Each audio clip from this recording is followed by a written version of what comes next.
Liam, nice to catch up with you again. You join us kindly for our half-time feature for the big playoff derby.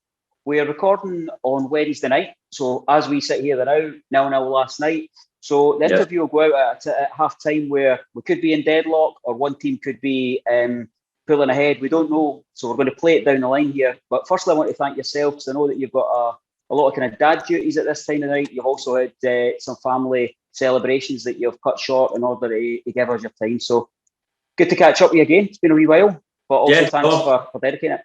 Yeah, no problem. Happy to join for a wee chat anytime. But yeah, house is a bit manic most of the time, so I think this is about the quietest it ever is, and a nice night chat will probably take my mind off of the busy day tomorrow. Great. Well, we're going to enjoy your company anyway. So, as we said, just as we were setting up the interview, we've got a kind of joint audience of Dunfermline fans and Raith Rovers fans who will be kind of tuning in to watch their team. So, we're going to service a wee bit for both sides of the barriers here. And I'm going to kind of jump right in terms of you played for all 5 clubs. Mm-hmm. What struck me is that along with your kind of wider derby memories is you played in and been on the winning side of, probably in my time, the 2 biggest 5 derbies. I'm going to give our visitors the first word here on this. We go back to what they would call the Martin Hardy game, what we would call the awful behaviour of Sammy the Tammy game. Grown men spitting venom at what is Sammy? Is a teddy bear, I think? Yeah, I think it was a tank. Wasn't he? a tank-wearing teddy bear. All the stuff that we love about a derby that we can get so enraged about something like this. Go and tell us about that particular day, because I'm really interested in your experience of being on the pitch in the cauldron that is a really meaningful Fife derby. Talk us through that Saturday. It was massive, wasn't it? It was probably one of the games that we needed to win. I thought the atmosphere was brilliant. I think it showed how much it meant to both the sides, that the fans came out in their numbers, and you could sort of feel the atmosphere building during the week. And I don't know, I always felt going into the game confident, and I think we were on a really good run at that time. And I felt if we could beat Raith that day, that we would go on and win the league. I mean, it's fine saying that now because it happened, because I was probably, if I was in the Raith team that day, I'd be saying the same. But yeah, the game was building a bit of an atmosphere to it, and then obviously we managed the win through a Hardy masterclass. I've seen the goal once or twice. Just a few times. It does tend to come. Martin Hardy on Twitter, you must have seen about 1 million times on his. What about being on the pitch? I've asked other players this during the course of this season. As supporters, we've got kind of nervous energy, and players have said that kind of feeds onto the playing surface. Does it make any difference when a game's got that intensity around about it and the atmosphere, or actually are you just in a different zone? Do we view the game differently to the players that are on the pitch? No, I think exactly the same. I think the fans can help generate a sort of, I know it's as a professional, but they give you that wee bit more. You get the sort of goosebumps, that not nervous as such, but like a good feeling that you just can't wait to get out on that pitch. And certainly this season it's missed it, but especially that day though, you know what it means to these fans, and they can drive you on that wee bit more. I've asked and heard a lot about the power of your own supporters chanting your name, getting behind you, building the atmosphere. Does it work the other way when the opposition fans, something swings in a game? I mean, the best example for me would be the 2-2 game earlier this season at Starks Park, because my assessment would be at 2-0, probably with Starks Park full, probably the crowd pushes Rovers on to win that game. But equally, at 2-2, when Dunfermline come back to goals in relative quick succession, probably at that point, the away end swells Dunfermline and possibly we lose that game. Does the opposition fans, how affected by them are you? I think you can feel once you've got a team. I think you can sense on the pitch, and you can sense it in the fans. You know when the fans go a little bit quiet, and you can get a sense for it on the pitch that you're building a bit of momentum and a bit of steam. And like I say, the fans do tend to quieten down a little bit, which can drive you on as a player a wee bit more, because you know you've not only got the team, but you've got the fans as well. The shoe was on the other foot. I say about the two kind of big Fife derbies, though ultimately people will argue there's nothing bigger than a kind of playoff game. A 3-0 game. Equally, I'm sure that the people at RaithTV would be saying that they kind of see pictures of Louis Vaughan holding up the three fingers like a recurrent meme. What was that Saturday like? What was your lasting memory of it? Just watching a Louis Vaughan masterclass, really. I mean, I think the Rovers fans know that Louis is a special player, and you know, it was one of them that I think we wanted to prove that we were still capable of beating them. We were expected to win the league, and it hadn't happened for a year. We're going in our second season, and you just want to prove when you play these teams at a higher level that you still can compete with them. And a club like Raith Rovers, and I've probably seen it for both sides. Both the clubs are very big clubs, and they both value themselves bigger than the other, I would say. And certainly that day it was good as a Rovers player to win it, and I think just to prove that we are a good side, even though we were in League One, that we're a good side like we know we can be. Was that Saturday also about kind of putting a bigger marker down, not only to our local rivals, but maybe kind of the wider Scottish football, and actually saying, look, we are in League One, but we're a team and a club that have got a lot of potential? Yeah, I mean, certainly at my time there, it was probably more disappointments than sort of good, in terms of we set an aim to get promoted, and unfortunately it didn't happen. But we always felt we had a good side. But for one reason or another, it just didn't quite happen. I mean, the League One can be a difficult league to get out of. It's not just about having good players. You need to have everything else. And certainly that day, though, it was good just to remind probably fans that, do you know what, we are League One, but the club won't be in there for much longer. I'm keen to ask you about some of your teammates from particularly time at Rovers who are kind of plying their trade across the match that's kind of unfolding round about this interview. Dunfermline skipper Ewan Murray, he came in on the same day as yourself and Greg. Yeah. So what was it like to play alongside? Always struck us as a leader by definition. I felt at my time at Raith he never got the best in Muzzer, because he never played in his actual preferred position or his natural position. I think Dunfermline are getting the benefits of that, in terms of, you've seen how many goals he scored at the start of the season. He's a very dominant centre half, and I certainly felt the best, even though he had a good time at Rovers, I felt the best of Ewan Murray's at centre half, and he's certainly doing very well at Dunfermline. I mean, there's still a host of players for your time at Rovers. Yeah. I think the Davo, Denny Matthews, Henry, Vaughan. Any kind of lasting memories of these guys? What would they like to train with? What would they like to play with? What would they like to be involved in the nonsense with? Yeah. I mean, Benny's always there for a laugh. Great teammate. Davo. He's always I would say Davo and Benny were like father and son at times. Benny always try to keep Davo try to always keep Benny as a wee laddie, but no, certainly good teammates to have. It was a good changing room. We had, do you know what? We had a very close knit changing room, and even like Sir Ross Matthews, it's really good to see. I feel he's developed into a really good player. It's, you know, I felt my time there. He was the player he probably is now, in terms of he was a bit of a rat. He would run about, very fit, good attitude, but under the gaffer McGlynn, he's got a bit more football sort of knowledge about him, and he's matured into, I think, a very, very fine player. What about Regan Henderson? He came in on loan and has kind of developed. You've played alongside him and you've played against him. Certainly he'd be the player in our ranks that I think people would say is going to go and take a step or two up. Mm-hmm. Yeah, Regan's his quality, isn't he? I think I really enjoyed Barry Smith, and I thought he was a really good manager. But I'd probably say that was one thing that let him down a wee bit. In fact, it took so long to get Regan chance in the team. Yeah, and everybody could see Regan's quality. he was just fresh, sort of young boy, full of enthusiasm. But I mean, quality on the ball's second to none. And yeah, hopefully he does. Obviously, Rovers fans want him to go, but they'll be obviously delighted that he's came, done well, and hopefully for him goes to a good club.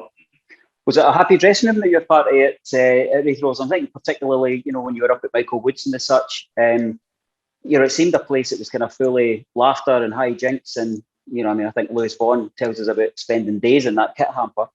Yeah, a good place to be. It was, yeah. It was a very good changing room. It was one that we always felt confident we would eventually win the league. Obviously, I think that season with Weir was. I don't think I've had a season where it's been so high and low in terms of you think you've won the league, then you think you've no chance of winning the league, then you think you're going to win the league, and then you don't win the league, and then you don't get promoted. It was probably one that you'd need to see a therapist after it, because it was so highs and so lows. But we always stuck together. There was a close knit. There was no real cliques as such. I think everybody was just a good togetherness. I mean, in terms of that particular season, was it just a kind of bridge too far after the final game of the season? Did the playoffs just come at a time? I think that maybe the breaks didn't go our way. Maybe players made some mistakes in the playoff games. But was there a sense of it being a bit of a kind of spent match by that point? To come back from the incredible pressure, excitement, roller coaster, and then ultimately just you mentioned Lewis hitting the post in the kind of effectively the last minute. Why did not just score it? I've asked him many times. But all the goals that he scores, man, I'm like that's the easiest chance I've ever seen you have. But I mean, these things happen. I think you can never put it on Louis Vaughan for missing that chance. It was a team effort that we never quite done it, but always. Going into that last game of the season, and like you talk about the support, the Rover support came out in our numbers, and we were ready for it. We were trained well all week. We were, so focused on the job, and I think Neil Parry made a lot of good saves that day. Jason hit the bar, Louis' chance. It was just one of the mad days that I think that was the first time we didn't score at home the whole season. And then going on to the Tuesday game, I still felt we had enough in us. It was going to be hard to pick yourself up, certainly, but football, you get knocks, and it is important to get yourself going. And I felt we actually started the game relatively okay, and then they obviously got a cheap goal, and then I think that was the crushing blow. We never really quite got going, and then going into the second leg, I think we tried a couple of new tactical sort of changes, and it just, as soon as they got the opening goal, it was felt like a uphill battle that we were never going to win. It felt a bit inevitable, didn't it? If I kind of look at the other side of the coin in terms of the time with Rovers, the other game that kind of stands out and is still spoken about with fans kind of shaking their heads is the game over at Airdrie. 3-1 down, 10 minutes to go, a sending off. And I find myself kind of commentating on one of the greatest comebacks that I've seen in the many decades of watching Raith Rovers.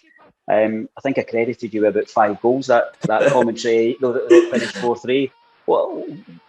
What was that like to be part of? I mean, the scenes of the players running along and kind of disbelief into the crowd at the end, the bench coming to join, it was spectacular. It was amazing. I've never quite. I've had late goals in games and stuff, but that was incredible.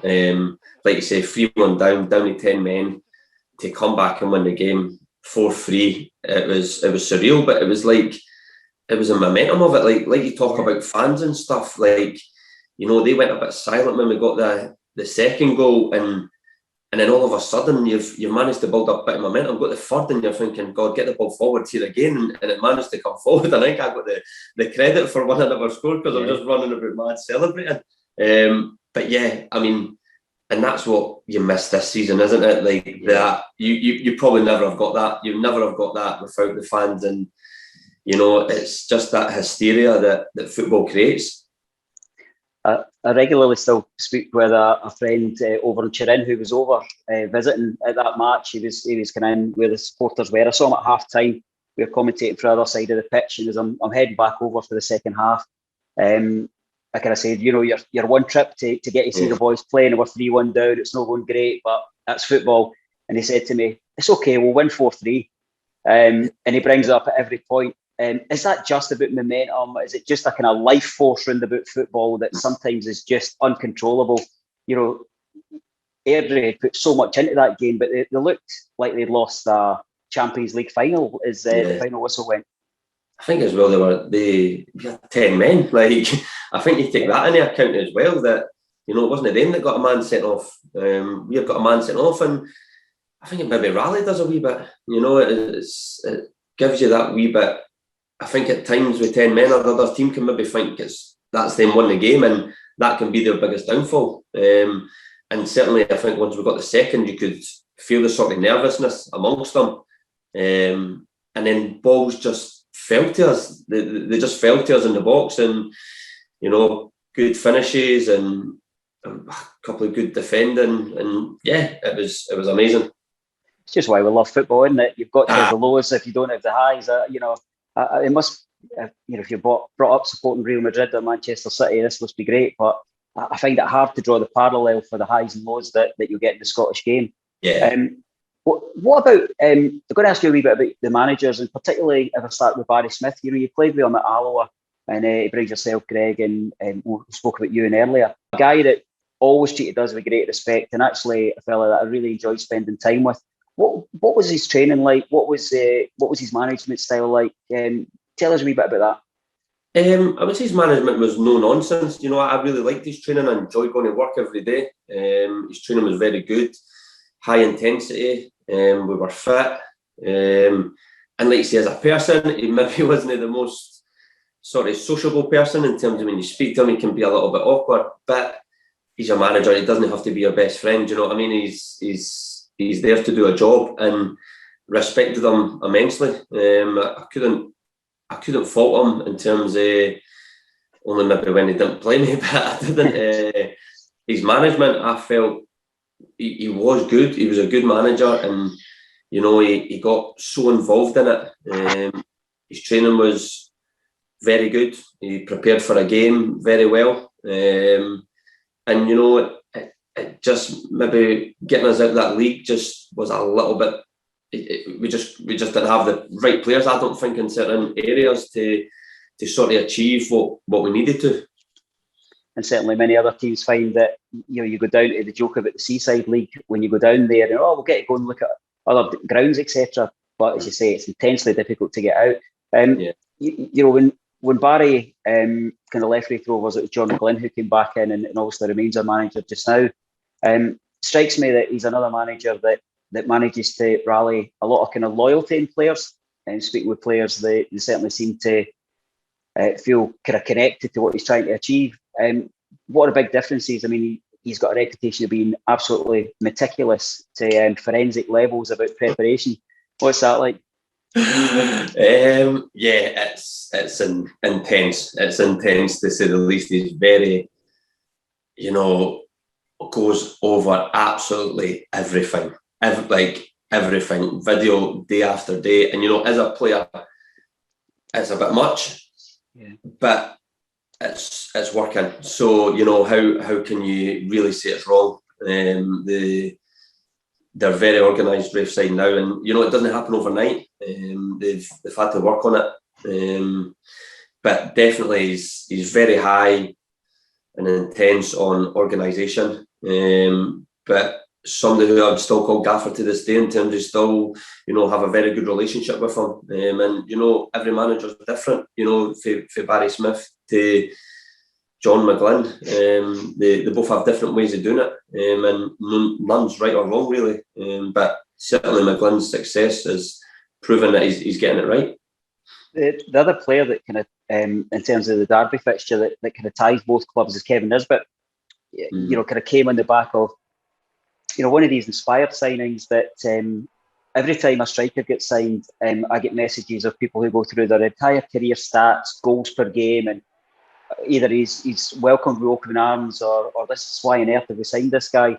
You know, Kevin came with not the greatest scoring rate with Partick Thistle, one of your own kind of clubs in the past, but he was absolutely on fire and showed that he had a huge amount to his game beyond just the goals. What was it like to play with? Are you in any way surprised by this kind of, you know, it's a bit of a kind of Roy of the Rovers type journey that he's gone from, you know, coming to Raith Rovers, missing it in promotion, going to Dunfermline, going on to Hibs and pulling on the Scotland jersey. If you're a wee boy that loves football, that's the story that folks should be telling you about. Oh, indeed, a wee girl, of course. Yeah, no. Do you know, Nizzy was on trial for about 4 weeks at Raith over ages, and I think Barry Smith was still unsure, and I'd be like, he's a good player. Like, you could see he had something.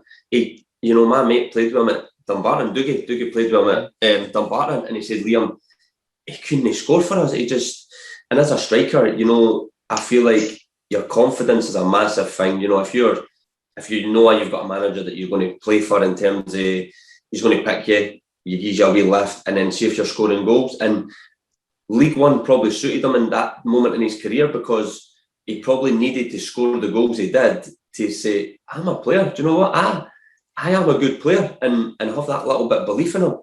And obviously Dunfermline came, and, you know, when he signed with Dunfermline, I actually said, I think he'll play for Scotland one day. He's very similar to Shankland, I would say, in terms of how good a finisher he is.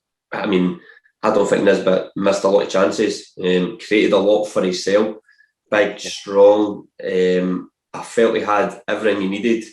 He just had to stop eating his sausage rolls in the morning, and he would become, you know, that. And joking aside, that was the side of him that probably let him down, that he didn't take it serious enough in terms of his gym work.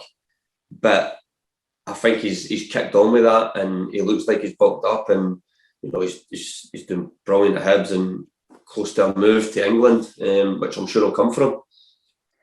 If I widen the kind of conversation out a wee bit, I mentioned earlier you played for all 4 Fife clubs. So what's your wider derby experience been like, you know, playing for East Fife against various teams in obviously Cowdenbeath? You got a lot of goals in derbies? I can't even remember. Cowdenbeath days were what, 14 years ago, I think I left Cowdenbeath. And, you know, I think with Dunfermline I went back to Cowden and scored. With Cowden and the rest of them, I think it was maybe just East Fife and maybe the odd Raith Rovers one, as a young whippersnapper. So got a cracker for East Fife against Dunfermline. Against Dunfermline, yeah. Against Dunfermline, so yeah. Yeah, we won that day. I think we won 2-1 that day, maybe. But yeah, that was. East Fife to beat Dunfermline was a big result, and we were a decent side actually. I think that's when obviously Nadi and stuff were trying to come in, and there was a couple more French boys, and yeah, it was a good moment then. God, it must be years ago, and I saw a post. It was a picture of Keith Wright and yourself and one of your former teammates having a wee bit of fun with him, and I never quite pieced it together till actually sitting at East End last night, where I thought Keith Wright was the manager at Cowdenbeath. And I went and had double checked, because I've got, you know, not the greatest memory. And I realised that he was also there with Mickey Weir. I mean, what would that be like for yourself? You know, massive Hibs fan. Yeah. I mean, Keith Wright, we kind of claim him as a legend that starts back before anywhere else. But, you know, he's in the Hall of Fame at Dundee and at Hibs as well. And of course, Mickey Weir is one of these kind of rare talents that we'd love to see. You know, Mickey was so passionate about football in it. You know, he was so involved in it. And I think, though, he maybe coming to Cowdenbeath with boys at the time, maybe not to the ability Mickey sort of was. He maybe found it hard. But, you know, as a big Hibs fan, playing for Keith Wright, playing for Mickey Weir, it was amazing. It was good. I also remember Keith's last game, though, because we had won. I think I'd scored the winner maybe, and he came in and he was like, you know what, boys, we've been on a bad run, go and enjoy yourselves, because, you know, I'm going to. Half an hour later, he got sacked. I was like, oh no. But no, I think it was obviously the start of Keith's managerial career. And he's never actually, I don't think he's ever had another shot at it since. Still, I'm always kind of conscious, and again, Keith was kind enough to do a piece for the Dundee game, as I say, we kind of serviced both sets of fans. And we got as much good feedback for the Dundee fans as we did for the Raith Rovers fans. So I'm aware that he just carries a huge respect, as he should. He's a top guy, isn't he? He's good. He's an unbelievable player for Hibs. He was actually my neighbour at one point as well, so I had that connection with him. But yeah, really nice guy. Same with Mickey. Mickey, great guy, and he would work you hard, and he'd expect you to do it. Do you still get that week of a buzz and that week of a lift when you meet your boyhood heroes and you're around the game and people recognise you? It's still great, isn't it? Yeah, it's amazing. Even like these guys, even when you're involved in football, you love football. It's like it's all I've done for years and love doing. So I mean, these guys are at statuses that you can only dream of, and you always dreamed in my wee triangle when I was growing up of being Keith Wright, and to go and play for him was still brilliant. And you see him this day, and he still has that aura about him that you kind of super Keith Wright. Do you know what I mean? That's how it should be. I mean, one of the stats that always kind of comes up with yourself, Liam, is you played at all 42 grounds, pretty unusual. Scored at the time I was kind of looking, you had 33 grounds there. But Easter Road has just passed you by thus far. There's still maybe another roll of the dice. You're going to be getting involved in legend games and supporters games to make sure you get hit at the back of the net or something. Anything to get back there, yeah. Actually, I think we had a victory there with Dunfermline. Austin McCann scored the winner. I don't think I've ever celebrated with a Jambo at Easter Road beating Hibs, but there you go. But yeah, it's I never managed a goal at Easter Road. But yeah, still maybe a year or two left to try that anyway. Would you put Easter Road up there as the kind of best ground because it's got that emotional attachment as well, going through the doors and the dressing rooms? The old Farmhand and whatever there is. What grounds kind of stand out? I like Tynecastle. I like because it's Hearts of the rivals, and I always liked playing against them at Tynecastle. It was a good stadium in terms of atmosphere wise, but yeah, certainly Easter Road in terms of. Do you know what? I used to stay a stone's throw away from it, dreaming that one day you would play for Hibs, and to still go there as a professional footballer and play there is just it's dreams are made. You're a young boy kicking a ball about your triangle. Every young boy, well, not every, but a lot of young boys have dreams of playing football, and I was fortunate enough to do so at some amazing stadiums.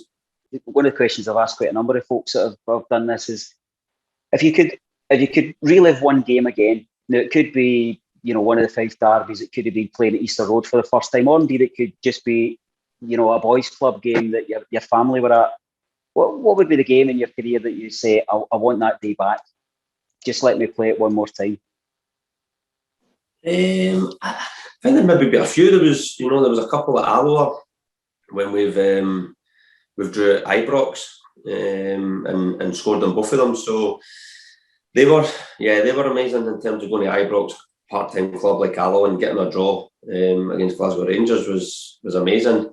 Certainly the Fife derby for Dunfermline.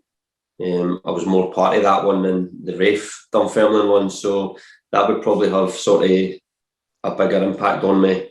And then I remember a Partick game actually. We played Dunfermline, we beat them 2-1. I scored a double that game. It was one of the games that was like that was amazing because I think we played Rangers in the next round. So that was up there in terms of getting a double, getting your team into the next round of the cup, and the atmosphere of Fir House. Enjoyed it. I loved the place. So it was amazing. What about what's next for you professionally? Does coaching excite you? Would you go into any form of coaching? It did before all the kids. It was. I just love football. I love being on the training pitch. I love the sort of characters, everybody in the changing room and having a laugh. So football's always going to be one that I'm pulled to, and I would love to get into coaching because I feel I could offer something in coaching. But I certainly want to keep playing for as long as I can because you're a long time retired. I don't want to go into coaching if I still felt I had another year left that I could play. I wouldn't do this sort of player manager fine. But you know, if I can stop playing a couple of years, then so be it. I'll just keep going as long as I can, because like you say, I think I'd be a nightmare if I stopped getting along and playing football anyway. I'm having a wee look. I'm going to kind of send you over your Raith Rovers stats and our club statisticians given this on. 87 games, 28 goals, puts you 245th in the all-time appearances list. And just for my own satisfaction, I had to go and have a look at Greg Spence's just to see how you compared. 131 appearances and 40 goals. He sits 143rd. However, I need to give you a little gift as we finish off, because you'll be so generous with your time, and give you a wee stat that Greg has averaged a goal every 3.27 games for the Rovers, and you averaged a goal every 3.10. So yeah, well, there you go. You know, it's always good. I think Greg's always played second fiddle to me over his career, which is a shame on him. But you know, I always felt my time at the Rovers, it could have went better. I never felt I got the best of myself there after coming to Livingston. But you know, see, when I look at some of the stats, they're actually not too bad. You know, I always returned, and I think I always finished as the second top goal scorer in the both seasons I was there. You know, for not having what I would have, my standards I felt were good enough in that league. I didn't do too bad, I don't think. Absolutely. We don't know what's unfolding round about us in the kind of playoff derby. So one of us is going to kind of head through to the semi-final. We'll sort you out for a pass for the game and stuff if you're not in a soft play centre. Yeah. And we'll looking forward to it. Be a cracking game, actually. Another thing that we'd be keen to do is we've said to everyone who we've interviewed through the kind of course of the season is, when the time's right, you've got a bit of space, come along and join us for a bit of commentary. We'll get some of your time up at Starts Park, let you try something a wee bit different. And if there's anything we can ever help you out with, give us a wee shout. No, brilliant. Top man. Brilliant.